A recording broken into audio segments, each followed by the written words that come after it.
sommes le vendredi 3 juillet, soit le deuxième jour de Japan Expo 15e édition. Il est environ 14h et la salle Ichigo est envahie silencieusement par des centaines de personnes venues des quatre coins de la France, parfois même de plus loin, pour assister à l'un des plus grands événements du salon, la masterclass de Miyamoto Shigeru.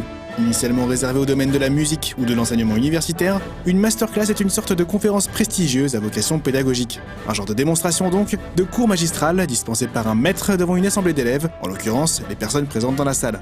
Pour Miyamoto, c'était une première mondiale. Il n'avait en effet jamais pris la parole de cette manière en public. Il est donc difficile de décrire avec exactitude dans quel état se trouvait le public avant l'arrivée de l'employé le plus emblématique de Nintendo. Mais il y avait, au sein de cette foule disciplinée, un mélange assez étrange de respect, d'excitation et de joie.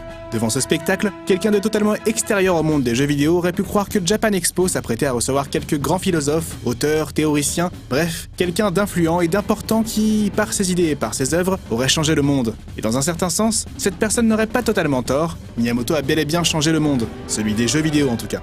Ce qui en soi est déjà bien assez pour qu'il soit considéré aussi bien par le grand public que par ses pairs comme l'un des level designers les plus marquants de sa génération. Voilà pourquoi, une fois arrivé sur scène, l'homme à qui l'on doit notamment Mario, Link et Donkey Kong a eu droit à une standing ovation, suivie de très longs applaudissements. Il était ému devant ce public et c'était clairement réciproque. Animé par Bertrand Hamar, la masterclass portait principalement sur deux grosses sorties prochaines, Star Fox Zero et Super Mario Maker. Lors d'une brève introduction, Miyamoto s'est présenté avant de s'exprimer sur sa carrière et son rapport avec l'industrie du jeu vidéo. 僕ね、日本に生まれて京都にずっと住んで京都で仕事をしてきました。それが今こうしてパリに来て皆さんにこんだけ注目してもらうとは本当に想像もできませんでした。で、最近ね、仕事の上でもなんかグローバライゼーションとかなんか国際的な感覚を身につけてとかいろいろこう勉強したら役に立つような言い方をする人が多いんですけども、僕は実際自分で仕事をしてみてなんか勉強して国際感覚を身につけるということよりも自分の一番中にあるものを世界中の心のそれぞれに届けるっていうことをいかにこう共感してもらえるかということが一番大事だと思うようになりました。Il s'est ensuite installé aux côtés de l'animateur pour se prêter à un petit jeu de questions-réponses. L'occasion pour lui de parler de la franchise Star Fox et de partager quelques anecdotes concernant les origines de la série. Lors de l'échange, durant lequel le jeu était joué en live, Miyamoto a ainsi parlé des arches du Fushimi Inari, le temple situé près de chez lui à Kyoto, des Inari Fox, l'équipe de baseball locale, des dessins d'animaux anthropomorphes qu'il avait coutume de dessiner étant enfant, en fait, d'un ensemble d'éléments de sa vie quotidienne qui lui ont permis de créer l'univers de Star Fox et de le faire évoluer au fil des épisodes. シューティングゲームに合わせて主人公を作ろうというのでいろんなキャラクターを考えたんですけども、僕子供の頃から動物の擬人化の絵をいろいろ描いてたので任天堂のデザイナーと一緒にいろんな動物の絵で試していきました。 Au rang des nouveautés apportées par Star Fox Zero, on note d'ailleurs la transformation instantanée de la Wing en Walker, un véhicule bipède inspiré de l'autruche. Pour rappel, cette mécanique devait être incluse dans Star Fox 2 sur Super Nintendo, mais le jeu n'est finalement jamais sorti compte tenu du marché des consoles de l'époque. これStar Fox 1を作った後に2っていうのを作ってたんですね。で、これほぼ完成したんですけども、どんどん周りの技術が進んでハードウェアが新しくなったので、今更カートリッジにチップを積むのももう古いだろうということでペンディングにしてたのがあって、その Star Fox 2にウォーカーが出てくるんですね。 Si un grand nombre de ces anecdotes nous étaient déjà connues, Miyamoto a toutefois livré 3 informations importantes. Premièrement, le Walker ne sera pas disponible dès le début, et il faudra terminer l'aventure une première fois afin d'y avoir accès. Certaines missions, notamment celle où l'on pilotera le Gyro Wing et son robot intégré le Direct Eye, seront plus axées infiltration et énigmes avec des ordinateurs à hacker et des projecteurs à désactiver sans se faire repérer. Et enfin, Star Fox Zero tournera bien en 60 images par seconde sur les 2 écrans à la fois. しかもね、これ僕らこだわったんですけど、2つの画面がそれぞれ全部60フレームで動いてるんですね。だからすごく滑らかに動いてると思います。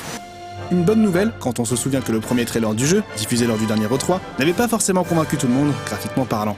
On verra donc à la sortie du jeu, prévue pour la fin de l'année, si Star Fox Zero saura combler sa relative pauvreté graphique par des idées de gameplay inédites et bien pensées. Do a barrel roll!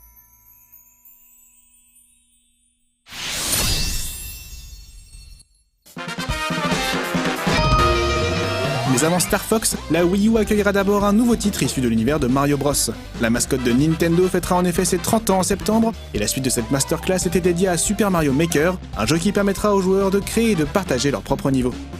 Tezuka Takashi était l'invité surprise de cette deuxième partie, et Miyamoto en a profité pour nous raconter dans quelles circonstances amusantes le producteur de Super Mario Maker s'est fait embaucher il y a 30 ans. 普通ほら僕デザイナーがもうちょっと欲しいなと思って募集したんですね。そしたら大体任天堂でゲーム作りたいですっていう人がいっぱい来るんですけども、この人は全然違ったんですなんかね、いや任天堂でもいいし子供服のメーカーでもいいしとか言うんですよ。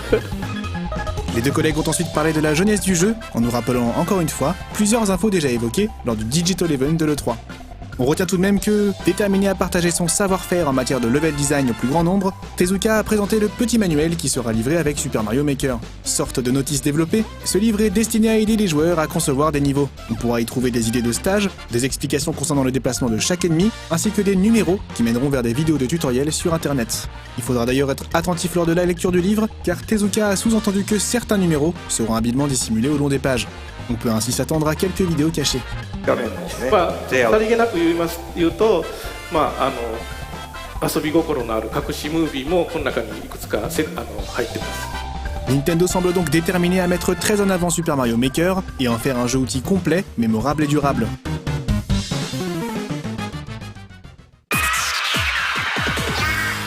Enfin, le troisième et dernier invité de cette masterclass était Sakaguchi Tsubasa, le directeur de Splatoon, qui était présent pour annoncer le premier Splatfest, un événement virtuel que les joueurs de Splatoon attendaient depuis la sortie du jeu. Si, comme on l'a évoqué à travers ce résumé, peu d'éléments véritablement inédits ont émergé de cette conférence, on retient tout de même une poignée d'informations importantes, à l'image des détails techniques concernant Star Fox ou du livre notice de Super Mario Maker. On aurait cependant aimé que Miyamoto et Tezuka se servent de cet événement pour partager plus d'informations de ce genre. Observer Tezuka expliquer en direct le processus de création d'un niveau chez Nintendo, ou le voir, avec Miyamoto, donner son avis sur la qualité d'un stage créé par Michel Ancel était passionnant. Si c'était nous qui avons fait les cons, on aurait caché un truc. Parce que nous, on est gentils en fait. En fait, c'est exactement ce que l'on aurait souhaité voir tout au long d'un événement vendu comme une masterclass. Car c'est dommage, mais il s'agissait finalement plus d'un immense question-réponse avec des invités prestigieux que d'une classe de maîtres à proprement parler. On peut se demander si l'événement aurait pu être différent s'il avait été organisé directement par Japan Expo et non par l'éditeur lui-même. Mais quoi qu'il en soit, cette masterclass, même si elle était principalement à vocation informative, était aussi un moyen pour les membres du public de voir en personne un artiste qui a profondément marqué leur vie de joueur. Pour finir, on peut aussi voir à travers cet événement, et à travers la présence simultanée de tous ces créateurs sur scène, une manière détournée de Nintendo de nous dire « Oui, Miyamoto Shigeru est l'un de nos plus grands atouts, mais pas d'inquiétude, nous disposons aussi de level designers jeunes, talentueux et prêts à prendre sa relève quand cela sera nécessaire. » Un message rassurant et positif, surtout en cette période triste pour Nintendo, qui vient tout juste de perdre son deuxième président historique, en la personne d'Iwata Satoru.